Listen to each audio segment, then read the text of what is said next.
Indonesiaku penuh dengan konflik. Dua kelompok suku di distrik Huangqi, Naraban, Mereka mendarah terlibat perang pada seolah-olah sudah terarah untuk menjarah. Satu persatu dari mereka mulai merambat, seolah tidak sabar untuk menghabisi semuanya tanpa jeda. Sebenarnya fisiologis untuk sistem kita yang makmur akan divergensi. Tetapi perubahan membuat kita keropos akan identitas. Mereka seakan terkikis sedikit demi sedikit.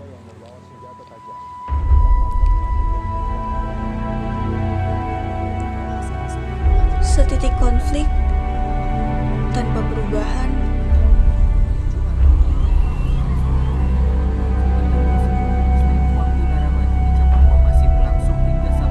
membuat kita seperti membawa satu, tapi terbagi nol. Ada, tapi semu. Mereka terpecah Gabungan tanpa kepolisian tahu dan kapan TNI setempat ujungnya. dibuat kerepotan. Langkah tegas mengamankan salah. Tapi satu yang aku tahu, jika tidak dari sekarang, kapan kita akan bergerak?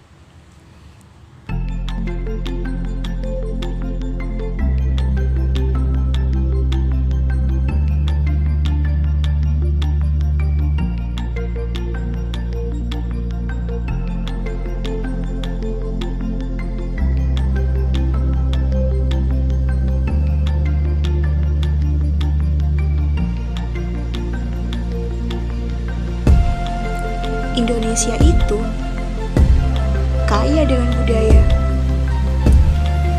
tapi sayang rakyatnya miskin kesadaran. Apalagi anak mudanya sudah dibutakan sama opa-opa Korea sampai lupa siapa pahlawan bangsanya.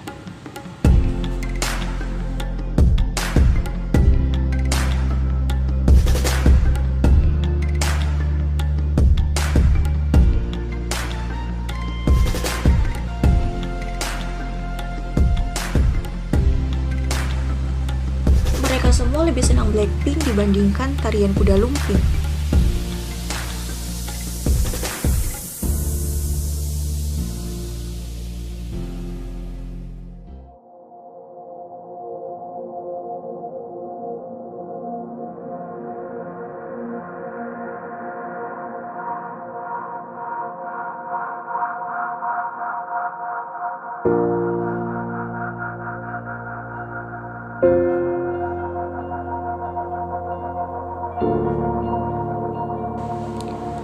Mereka membela girl band Korea mati-matian, tapi kawannya sendiri malah dimusuhi. Mana ada bangsa yang anti akan budayanya sendiri? Budaya itu karya yang melekat pada nama Indonesia. Tanpa budaya yang kaya, kita bukan Indonesia.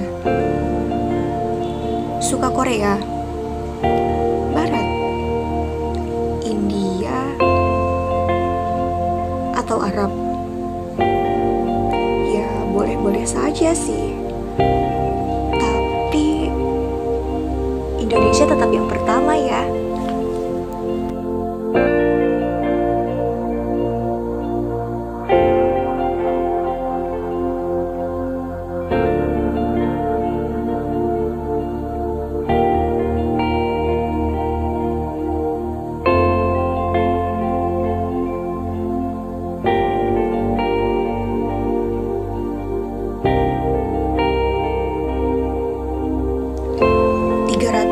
kelompok etnis, dan 1.340 suku bangsa. Indonesia memang ramai, dan seluruh dunia tahu akan hal itu. Tapi, ramai tidak menjadikan mereka damai dengan mudah.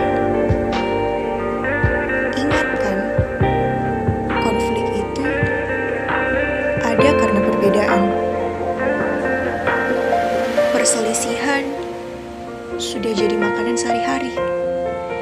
Yang kecil semakin dikucilkan, sementara yang banyak semakin tamak. Kadang-kadang. Lagi pula, kenapa kita harus terpaku pada jarak, sementara barak menunggu kita untuk pulang? Ayo, raih yang jauh, eratkan yang dekat. Karena mereka adalah kita, dan terpecah bukan identitas kita.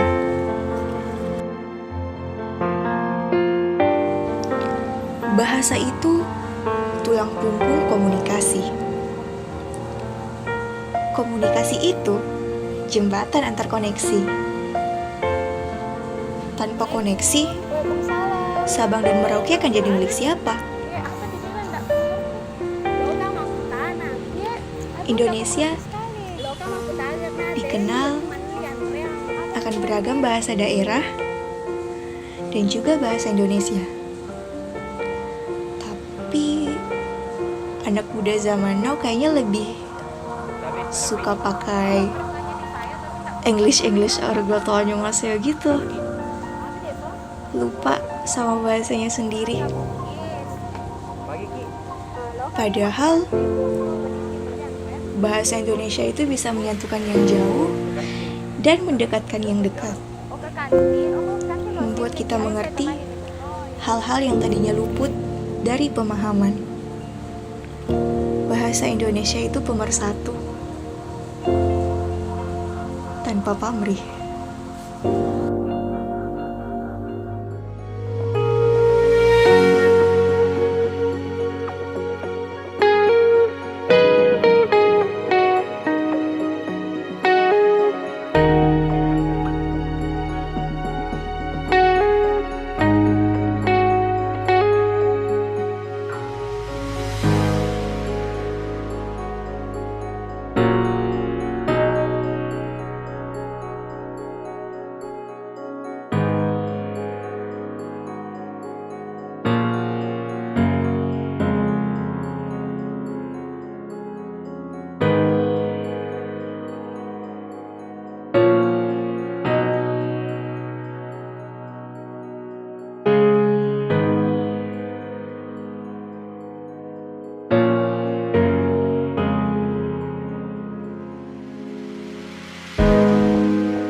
Islam, Nasrani, Katolik, Hindu, Buddha, dan Konghucu. Negara mana sih yang tidak kenal Indonesia yang kaya akan toleransinya? Sila pertama, ketuhanan yang Maha Esa. Indonesia dianugerahi umat yang beragam agamanya.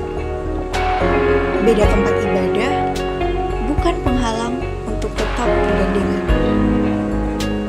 Saling padu memadu, membahu untuk menolong.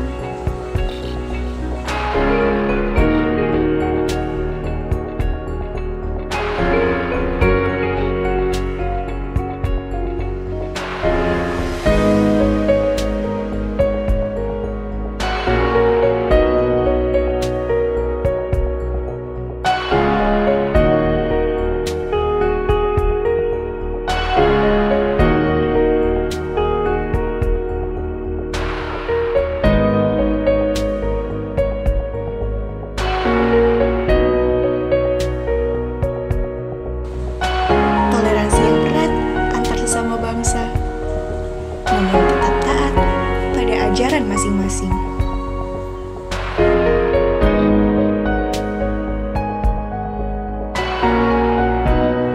Intinya, perbedaan itu ada untuk menjadi pembeda, bahwa kita mampu berbaur jadi satu dalam zaman.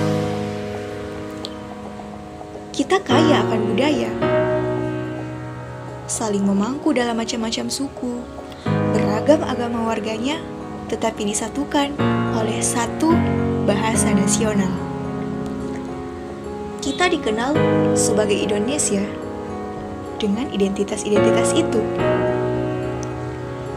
Identitas yang menjadikan kita lain dari yang lain, tapi tetap kokoh dalam peradaban. Apabila identitas nasional itu hilang, maka Indonesia ikut hilang. Dan jika Indonesia hilang, maka bumi pertiwi tidak akan ada sebagai pijakan kita. Dimanapun itu, tetaplah mengingat bahwa nama Indonesia melekat pada pundak kita.